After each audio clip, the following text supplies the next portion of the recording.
Welcome to Series 2 of the Latte Lounge podcast. Join me, Katie Taylor, as we talk balancing hormones, busting myths, breaking taboos, boosting libidos, and bolstering confidence.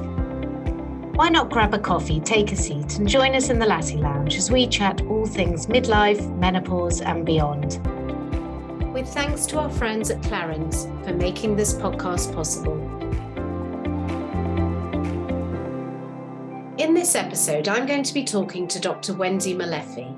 We'll be looking at the impact of the perimenopause and menopause on our mental health, focusing in on one of the most common symptoms that women come to us about in our Facebook group, anxiety. We'll examine why this happens and discuss what we can do both holistically and, if necessary, medically to improve these concerns. We'll also be looking at why so many women are often too embarrassed or ashamed to discuss their concerns with anyone, and what they can do and where they can go to get the help they need. Dr. Molefi is an award-winning menopause specialist and founder of Vital Wellness Clinic. She has a special interest in the psychological impact of the menopause on women's quality of life, and with a background in wellness coaching and mindfulness teaching, takes a holistic and preventative approach with her patients. So welcome, Dr. Molefi. Thank you so much for joining me today. Thank you for having me. It's an absolute pleasure to be here.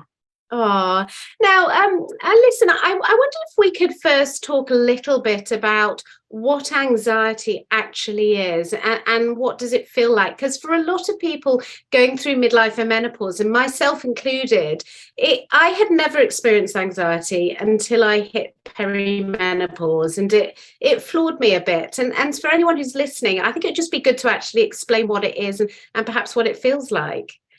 Absolutely. I mean, in a broader sort of spectrum, anxiety, most of us will have experienced anxiety at some point in our lives. It's that feeling that we know, a state of just being on hyper alert, being hyper vigilant. And there's a spectrum in terms of its intensity of how anxiety can show up and how it can present.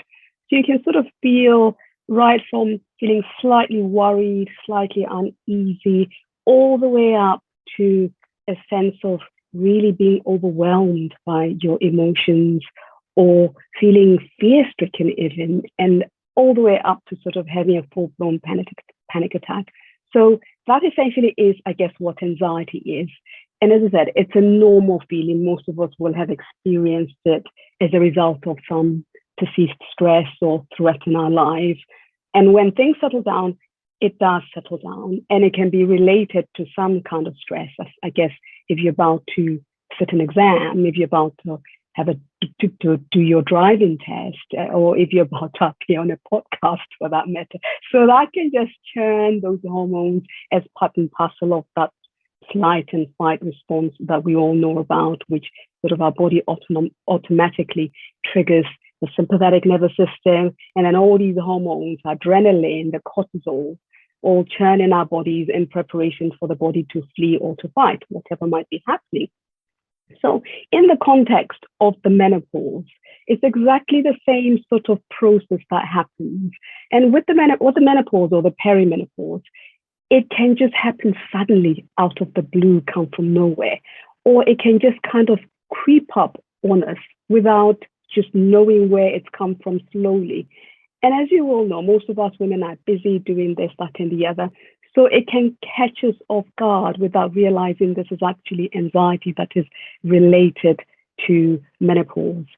And how does it feel, as you just said? The typical sort of symptoms or descriptions that women and other people will describe is just a sense of feeling on edge, this sense of just being irritable, feeling uneasy, and just not being able to focus, feeling restless, not sleeping very well, just a busy mind, the mind being busy and not just being able to sort of settle or focus on one thing. And it can be associated with physical symptoms as well, the sort of anxiety feelings of palpitations, feeling sweaty, a little bit short of breath, and dry mouth, feeling the sense of feeling sick. And it can also trigger off even sort of an unsettled tummy, sort of IBS type symptoms. Women who describe this sort of a really unsettled tummy that you can't quite explain. And, I guess that really is what anxiety is and how it shows up. And it's different for every single one of us in terms of how it shows up. Yeah, I was going to actually ask you why is it that some people are affected more than others? And I mean, I guess what is triggering it and exacerbating it during this sort of perimenopause, midlife stage of life? Yes. Why is it that more people are more prone to it than not? That's a tricky question because, I mean, it can be because we are all different. We all have our own different story of life. Women have their own different stories of life. But in sort of scientific circles, we talk about this biopsychosocial process. And essentially what that means, if I could just break it down a little bit, it speaks to sort of our genetics, our biology in terms of being caused by this, what is happening in the body, because during the perimenopause and the menopause, there's this fluctuation of our hormones, our female hormones, and there's decline in estrogen levels. That is what is thought to be something that the process that can trigger off mood changes and anxiety symptoms. And why some people are prone to it than others, again, because of our genetics, we're different in terms of what we get prone to, how we respond to this whole change in our hormonal profile. And it is actually the reason, or what we've noticed why some women are prone to anxiety symptoms than others in the perimenopause. If you look back, and you might well notice that these are the women who might have struggled premenstrually as well during, again, another phase in the reproductive sort of stage of a woman's life when hormones are changing, they're all over the place, and it triggers off these anxiety and mood changes. And also postnatally, after women have had children, again, another what we call window of vulnerability, when women are exposed to a whole fluctuation of hormones in the body. So essentially, there's this biological, physiological thing going on. In addition to that, the psychological factors in terms of past medical history of psychological problems, mental health issues, a past history of having suffered with depression or anxiety can be a predisposition in that sort of way. And the way we see life, I guess, in terms of our psychology, the meaning we give to life, to things, to the menopause, can contribute to how vulnerable we are to struggling with anxiety symptoms.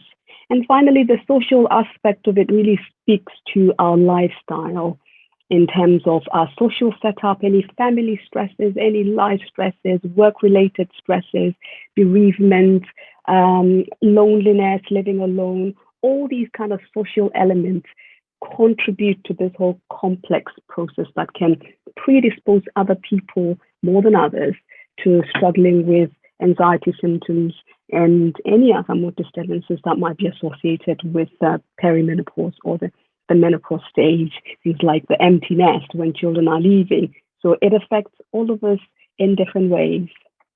Yeah, it's amazing because I remember personally that around the time of my perimenopause, when it was misdiagnosed as depression, I had the worst symptom I had was a feeling of impending doom. And it was really quite scary. It was a very dark place. And I remember writing letters to my children, which I've since ripped up. And it was it was so out of the blue. And I never spoke to it about anyone because there's this real sort of sense in some communities or just in general with women I've spoken to, this sense of sort of shame and saying you feel this way. Because I guess a lot of us think, oh, well, being anxious is just weakness and it's silly and you're just not very good at keeping calm. So, I mean, is this something you've seen too? Do you think it varies in different communities, populations, scenarios where there's this sense of taboo and embarrassment and stigma around even admitting that you feel anxious? Yeah, absolutely. It's something that I see day in, day out as part of my clinical practice. I mean, like you're saying, these symptoms can be debilitating, and they can gnaw away at your quality of life, whereby you begin to doubt yourself, your self-esteem plummets, and you just lose your sense of self. Women describe the sense of just not feeling themselves because they're not coping as well as they used to be. As women, we're used to juggling. I think one of the questions that you asked me was why, particularly in midlife, in the perimenopause, that it seems to show up. I guess this is when it tends to all happen in the perimenopause. The menopause happens, and all life throws at us all these challenges. Children are leaving the nest. We're supporting our elderly parents. We're this middle generation sort of supporting everybody else, and we're reinventing our careers. So it all happens at midlife and coincides with this whole hormonal melee, and then a recipe for something else that we don't particularly like. And then to come back to your question about, in terms of community, the difference in terms of how we look at it, it's very true from the point of view of it is different for different communities, different cultures, and it all boils down, I guess, to our culture, how it's seen. It can be this embarrassing thing whereby we're used to coping, we're working in these environments where we have to be coping and handling and juggling everything. So when suddenly you find yourself being this person whom you don't know, who cannot remember where they left their keys, it just becomes something that is very threatening. And again, this sort of sense of threat that then would exacerbate the anxiety. And in terms of communities, it is different from the point of view of the fact that I guess it's this taboo subject. You and I know that in the Western culture, it wasn't really that long ago that we started talking about the menopause openly in the lifespan, 5 to 10 years. But sadly, in other cultures, in other communities, this is still lagging behind. It's still a topic that we don't talk about. Certainly in my own culture, I come from Botswana, we don't even have a word for the menopause, so let alone sort of admitting some of the struggles that the menopause might land on one's plate, as it were. So it can be very difficult, it can be very embarrassing, and leading women not to talk about things and just struggling in silence, and the loneliness of it all is what feeds the whole vicious cycle, the whole complexity around the mechanisms related to anxiety. Because also bear in mind, it's not just this what's changing in the body that can trigger anxiety symptoms. It can also be related to other menopausal symptoms.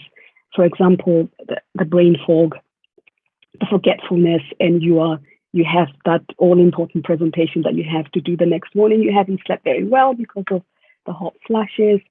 So that can all be part and parcel of the mix of causing and triggering and perpetuating anxiety symptoms. Yeah, I mean, it's great that we're talking about this now, because I think women in the past have always assumed menopause is just hot flushes or when you haven't had periods, but it's these psychological symptoms in particular that it's so important we talk about, because I certainly had never even realized. So on that point, before we sort of talk about treatment options, both holistically and Yes. medically, how would you recommend someone goes about getting the correct diagnosis? We often I'm a mum of 4 kids, and you hear all the time teenagers say, "Oh, I suffer from anxiety," and it seems like everyone these days suffers from anxiety. So what I guess I'm getting at is, when should you worry? When and how should you find out if it's something else, and how to actually approach your doctor or your healthcare professional to make sure you're getting the right diagnosis? No, absolutely. I mean, life is full on at the moment. So everybody is struggling. The cost of living crisis. There's a lot to trigger off anxiety in any case. So in terms of whether it's related to the menopause or not, more often than not, women do know themselves. They do have a sense of something's not quite right here. I'm not the person that I used to be. I'm not coping as well as I used to cope. And, it'll be around a certain age, I guess. So what is most important is really to I guess, seeing it from a health professional point of view, it's really important that we listen.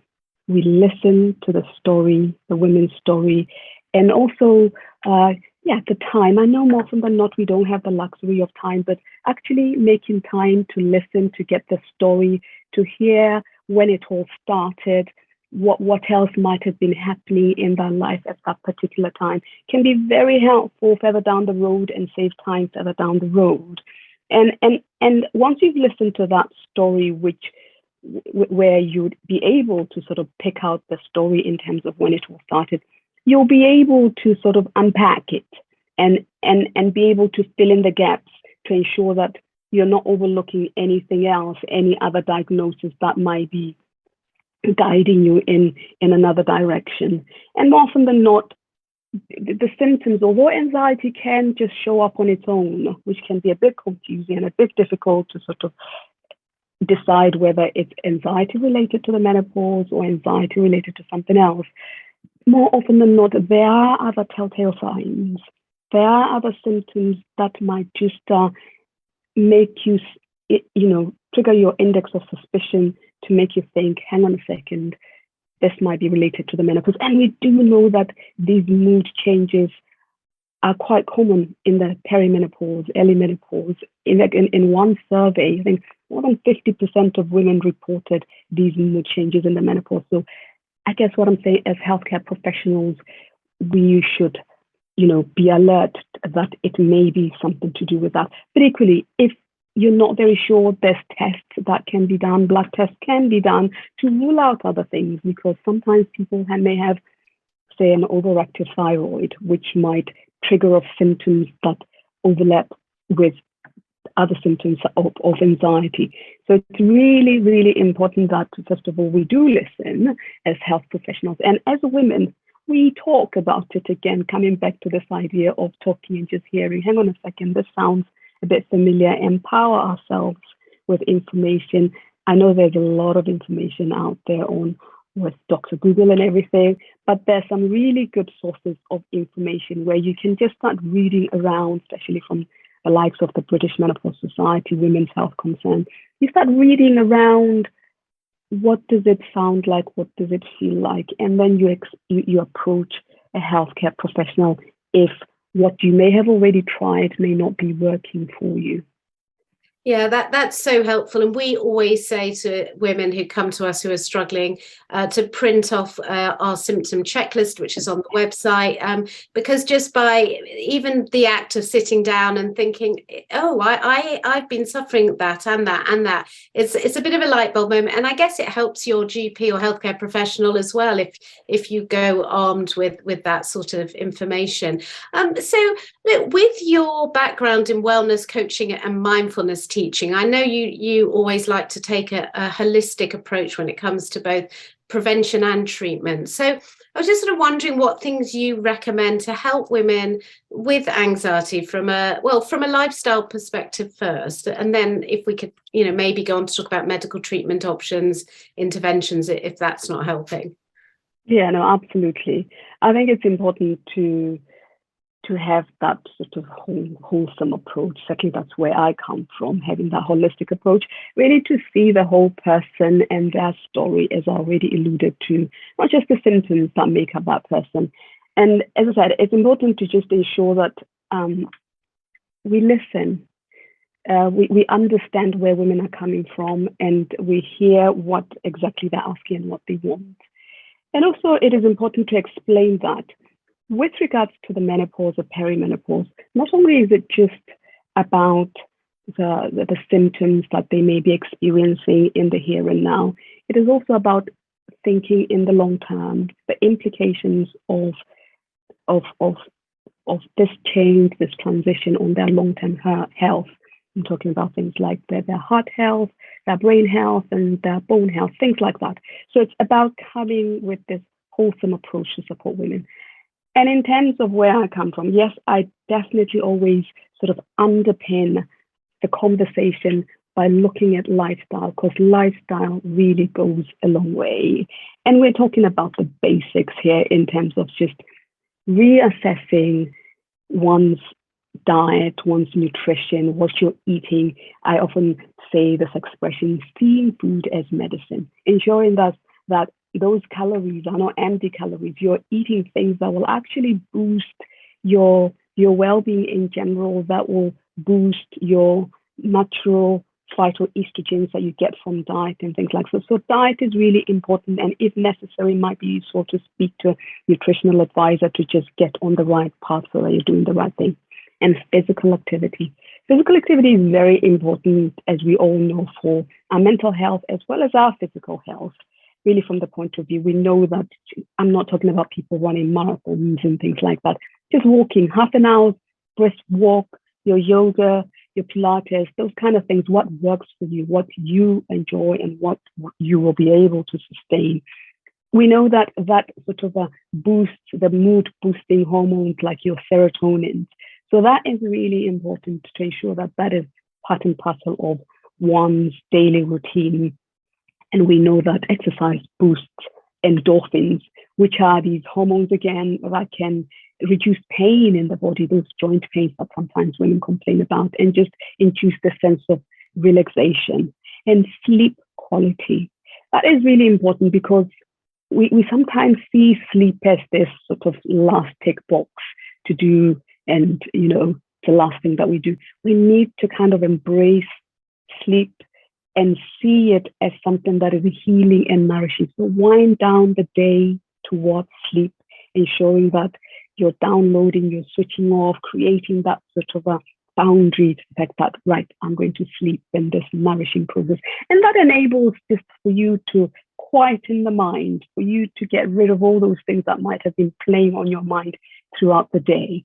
So diet, physical activity, sleep, important to ensure that, and also to eliminate things that might not be helpful, that might be toxic in some regards. Alcohol being top of the list. Alcohol, I know sometimes it gives this sense of relaxation, it's calming, it's easy to reach out for, but we know not only is alcohol calorific, it can also exacerbate some of these symptoms of anxiety and mood changes, and things like your hot flashes and night sweats, which in turn will exacerbate the anxiety. So things like that. But finally, really, I always encourage women to take this proactive, conscious approach to their mental health, as well as all the other things that I've already spoken about. There are things that we can do in terms of just ensuring that we are cultivating a conscious effort towards looking after our own mental health. I talk a lot about mindfulness, yes. I also recommend talking therapies like CBT, counseling. All this really has been shown actually to be beneficial in terms of it speaks to our attitude towards our thoughts, our feelings, and just developing coping strategies to whatever might be happening in life, all these symptoms that we have, because we have this sense of contracting or resisting or thinking, why me? And this sort of apathetic approach of thinking, why is it happening to me? So sometimes when there's this sense of understanding, the sense of even kindness towards ourselves during this transition, it can really be helpful. It can really make room for then one to be able to take the right sort of steps that might work for you in the long term. So there's a lot that we can do ourselves in terms of our lifestyle, and it's key and fundamental, and it forms that foundation that one needs to move forward in terms of being able to just have a smoother transition. Yeah, and I love this sort of toolkit of advice you've given, because actually in this series we one of our episodes is with a sleep professor, one is with a nutritionist, one we are covering hot flushes. So these tie in very nicely, and from a personal point of view, what I've realized is even the process of going for a dog walk in the morning, that kind of ticks quite a few boxes, because you're moving, you're actually in some ways in a meditative state and being mindful, because you're, breathing in the fresh air, you're looking at the autumn leaves, and do it with a friend, and you've almost got your own talking therapy. So I really, I love this advice, and I think it's very helpful. And I think people can do it in very small, easy chunks if they are feeling overwhelmed. Do you ever recommend, I want to ask you also about sort of medical intervention treatments, but do you ever recommend to any of your clients, are there any apps or things like that, or are they actually a disruptor to our sort of peace and calm? No, I do, because sometimes it can be, for all our good intentions of wanting to do all these things, it can be difficult to know where to start and how to do it. So it can be helpful to have some little tool or some little structured approach. So apps, my favorite personally that I use, because it has a wide array of mindfulness practices and meditations, and one called Insight Timer. It has short, long, meditations that one can just dip in, and you just approach it with an open mind.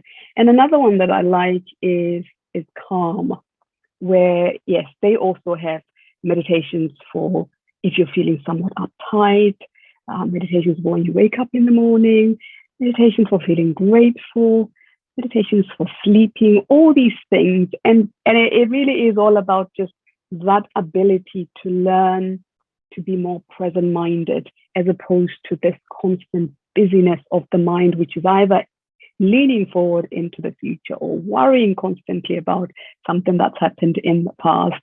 So there are lots of, and Headspace, of course. Yeah, there's a few out there in terms of, I guess, from meditation mindfulness perspective. And then there's all sorts of other apps as well that can be helpful in terms of recording what is happening, the symptoms that you're experiencing, so that you can have a look and just track. I think one of the ones that I sometimes recommend to women is one called the Balance app, whereby you can really become aware, self-aware, and have a little tool that reminds you of what has been happening over a period of time, so that you can take a proactive step forward. So what about medical treatment interventions for those who are really struggling and nothing is really helping? What can and what can't work? Yes, good question, because as I said, the foundation is lifestyle, ensuring that you're doing your bit. And if you've done your bit, you've done your best, and you're still struggling with symptoms of anxiety or all the other psychological symptoms, there are options out there. Yes, top and foremost, HRT is an option. If symptoms are a result of change in hormones, decline in hormones, we should think about hormone replacement therapy as an option. And it's certainly something that I discuss, because first of all, we do know that it's effective. It works for both physical and psychological symptoms. It is safe, despite concerns and worries women might have. I know there's worries about breast cancer and things like that, but we know the risk is very, very small. And if one has to weigh it up in terms of quality of life and that tiny risk, it really is worth exploring. And we know there's plenty of evidence that backs up the fact that replacement therapy should be an option, top of the list. But you know what? It's not for everybody. Hormone replacement therapy is not for everybody for medical reasons, or women might just not feel comfortable taking hormone therapy. There are other options. There are other medicines, certain types of antidepressants, which can be helpful in terms of, improving mood and improving anxiety symptoms, as well as, other over-the-counter treatments that people can buy. I'm talking about things like your red clover, your black cohosh, your St. John's wort. They can be helpful for some women who don't want to go down the medical route. But, I always advise caution with regards to some of these over-the-counter treatments, because they're not very well regulated. The dosages of certain things is not quite standard. They can interact with some medications women might be taking, and also they can cause side effects. So one has to be careful in that sort of regard. So options are there. It is a question of seeking the right sort of advice to see what might be suitable for you as an individual. Yeah. Absolutely, and that's exactly it. It's about sort of having, as long as everyone's having a joint informed decision and discussion with their healthcare professional, then at the end of the day, it's patient's choice. And this is why I do what I do, and you do what you do. It's just all about informing people with evidence-based information that's easy to understand, and then we're all informed and able to make, decisions ourselves. So on that note, before I let you go, any sort of top tips or words of advice for anyone who may be listening who's suffering perhaps with anxiety in terms of next steps? Top tips. Well, I guess as we've already spoken about, there's a lot of information out there in terms of how we can help ourselves. And fair play to women these days. Women are seeking out that information. They're empowering themselves. They're taking on board the fact that lifestyle goes a long way. Hormone replacement therapy is available, and there are other alternative therapies that can be available as well. So in terms of what I might add onto this whole, I guess I might come from more of a philosophical approach, really, in terms of how we approach this transition. First of all, it's awareness. I talk a lot about awareness, simply meaning that just this sense of awareness of what is happening in my body. Why is it happening? So that sense of empowering yourself with information, understanding why it is happening, because it is happening, it can be most empowering and it can be most liberating when you come from that place of awareness, self-awareness of what's happening in your body. Secondly, I like to talk about acceptance. Acceptance really not from a resignation point of view or an apathetic point of view, it's happening. But yes, still, this is happening. The menopause is happening. It will happen to all women at some point in their life. So it's that sense of just embracing, accepting that it is what it is, it's happening. And actually acceptance from the point of view of making room for this whole transition with all its physical and psychological manifestations in our bodies. And then that tends to sort of really disempower any kind of negative thinking or any kind of negativity that we might associate with the menopause. And that is also a good platform where we can come from in terms of then, acceptance and understanding, and then embracing what is happening in our bodies. And finally, accountability. By that, I just simply means being accountable of our own health and well-being, not making it wholly somebody else's responsibility. Our self-care is fundamental as women because we are carers. We're used to looking after everybody else, and more often than not, we put ourselves at the bottom of the priority list. So it's about that sort of becoming accountable to yourself, to putting yourself top of that priority list, because at the end of the day, if you're well, if you're happy, everybody else benefits from that and seeking help. If what you're doing is not helping you, it's not serving you, there's lots of help out there. This podcast is part and parcel of this ability to seek help and to speak up. We need to speak about this, teach our girls earlier on in their lives what the menopause is, what to expect, because it's not all doom and gloom. So there's a lot that is positive about this transition when you get to it. So that sense of awareness, acceptance, and just taking that accountability and stepping up to just look after yourself better. I guess that would be my 2 pence worth in terms of... No, it's fabulous. And it's spot on where I'm coming from. As you've said, we're the sandwich generation. We're always looking after, juggling everyone else. And actually that whole sort of conversation around self-care is not selfish. It's true. We've got to get better at looking after ourselves because, we're everyone relies on us, and Yes. they can't be happy if we're not happy. So that's a fabulous way to end. So look, before I let you go, where can people find out more about you and your clinic? And obviously I'll put all the links in the show notes, but just for those who, yes.